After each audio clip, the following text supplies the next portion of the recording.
At 1:15 p.m. on February 16, 2011, a man called the police to report a dangerous and potentially intoxicated driver in the parking lot of Plaza Vista Elementary School in Irvine, California. The caller told Officer Charles Shaver that he saw drugs in the driver's PT Cruiser and knew the woman driving the car. Her name was Kelli Peters. Everyone in Irvine loved Kelli. She was PTA president, a trustworthy mom, and a volunteer for the Afterschool Classroom Enrichment Program. She always wore a peace sign necklace to school. She grew up working a variety of jobs at restaurants and skating rinks. She moved to Hawaii for 2 years. Then, craving stability, she settled in Irvine, California, one of the safest cities in the state, perfect for raising a family. But in February 2011, Irvine police arrived at the school parking lot looking for Kelli's PT Cruiser. They found 17 grams of marijuana and an assortment of prescription pills. She fell to her knees sobbing, denying that the drugs were hers. She said it was impossible. She was already inside the school at the time.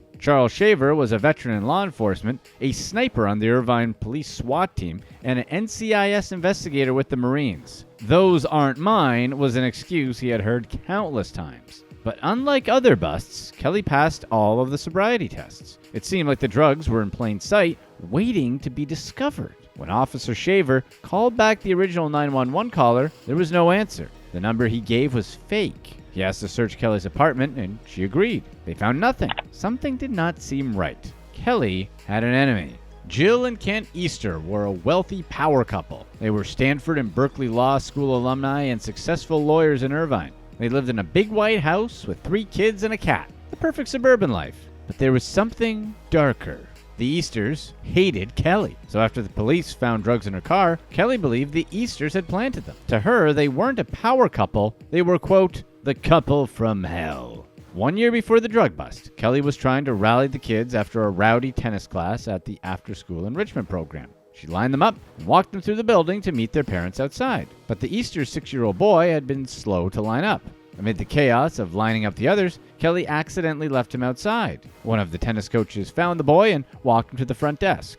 His mom, Jill, was furious. She wondered if something had happened to her son that Kelli and the tennis coach weren't saying. Jill questioned how Kelli could sleep at night, knowing how she treated people. Jill claimed that her son had been locked out of the school for almost 20 minutes the next day. She wrote a letter to the school saying Kelli blamed the little boy for getting left behind. In fact, Kelli loved Jill's son. She admired his artistic skills and participation in the enrichment program. The program director interviewed both Kelli and the tennis coach about the incident and concluded Kelli did nothing wrong. It was a simple mistake that can happen when one adult manages many kids. Still feeling the wrath of Jill's anger, the school principal, Heather Phillips, called her. Easter said she didn't want Kelli and the tennis coach to hurt more children. She and her husband approached parents to complain about Kelli on their way into school. Principal Phillips warned them to tread lightly as their crusade could be viewed as harassment. Jill argued that she was within her rights, vowing to continue until Kelli was fired. She even started a campaign with stickers and posters to make Kelli leave.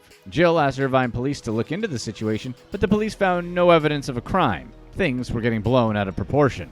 Kelli was upset. She had volunteered at the school for years, and this was the first disgruntled parent she'd encountered. She stressed over how the controversy could affect the school and her kids. She told Principal Phillips she would leave if that would make things easier. The principal said no. Jill asked for a restraining order against Kelli, saying that Kelli had been stalking, harassing, and threatening her and her son. The court said absolutely not. Kent filed a civil suit against Kelli, arguing that his son suffered intense mental and emotional distress from the incident. He said that Kelli was a willing and malicious enabler of his son's trauma. However, the Easters quickly dropped the suit. They got a refund for the after-school enrichment program, which instituted a head count routine before the kids returned to their parents. Despite Jill and Kent's campaigns against Kelli, she won the title of PTA president in 2011. Soon after, police found drugs in her car. Almost a year since the Easter boy was left outside at tennis practice, Irvine police found drugs in Kelli's car. It was no coincidence, but she wasn't 100% positive that the Easters were behind this. It could also be the father who lived across the street from the school and was known for strange behavior. The police had been called on him before for wandering around the school without permission, shouting at school employees and crossing guards, and videotaping the crosswalk as kids went home. Kelli felt sorry for him, but wondered if he could have planted the drugs in her car. After Kelli won the title of PTA president, he asked for a copy of the bylaws. possibly seeing that drug possession would disqualify her from the position. In some ways, he seemed a more likely culprit than two successful lawyers. Or maybe it was her rival in the race for PTA president. Mark Andriozzi was the lead detective on the case. He studied the 911 call and noticed that the caller gave a fake name, Vijay Chandrasekhar, and claimed to have a daughter at the school. But the school had no students with that last name. Andriozzi noticed that the caller offered more information than most other callers and somehow developed an Indian accent partway through the call. They traced the call to a phone on the ground floor of the Island Hotel, a luxury high-rise resort in Newport Beach. It happened to be near Kent's law firm. More importantly, it's nowhere near the elementary school. When they looked at security camera footage in the building, they saw a man resembling Kent walking in. Detectives tracked the Easters' phones and noticed that they had exchanged 15 texts in suspicious locations on the day of the incident,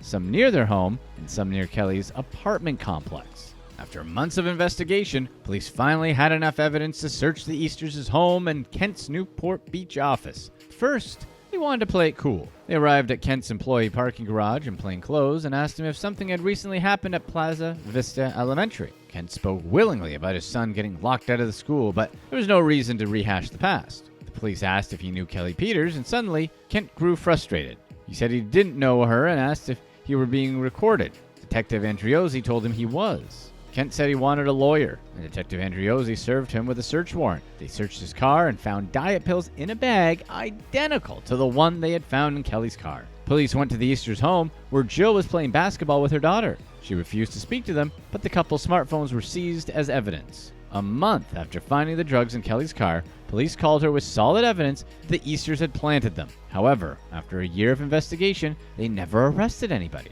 Kelli was riddled with anxiety and scared to come home to someone ready to hurt her in her apartment. She was afraid to go anywhere alone. She cried often and had terrible dreams about Jill coming to harm her. Irvine, her safe haven, no longer seemed so safe.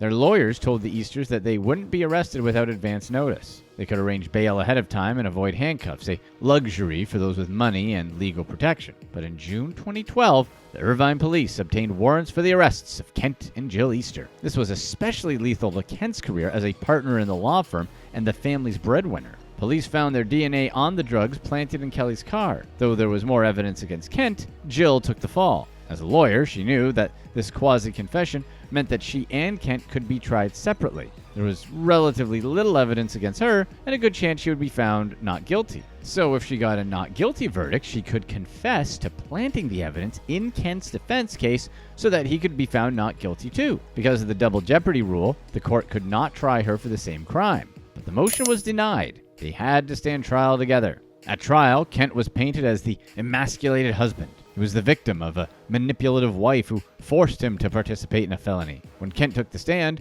he talked about how his wife was obsessed with ruining Kelli's career and had planted the drugs in her PT Cruiser that day. He knew his wife was having an affair, and he wanted to do anything to win back her affection. The day of the drug plant, he said that he and Kelli had swapped phones, which explained why her phone was pinging on a phone tower near the home, and his was closer to Kelli's apartment. At the time, Kent claimed he was at home sleeping and recovering from recent surgery. He thought Jill was home taking care of their daughter, but she was actually planting drugs in Kelli's car. Later that day, Kent went to work when Jill called him. She said Kelli was driving crazily around the school parking lot and asked him to call the police. So he did. As the prosecutor stood up, the defense took a sigh of relief. They thought they had already won. But Kent's phone argument didn't hold up.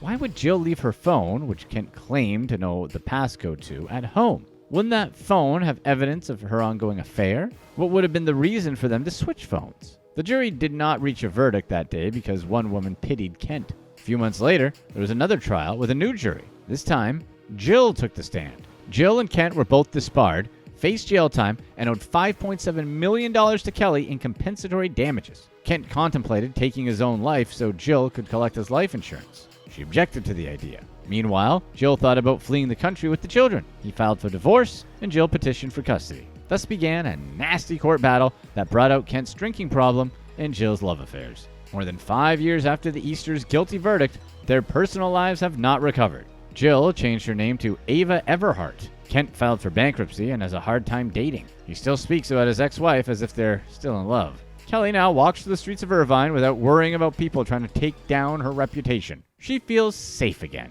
Click here to watch one of these next videos. And let us know in the comments section whether or not you've met anyone as crazy as Jill.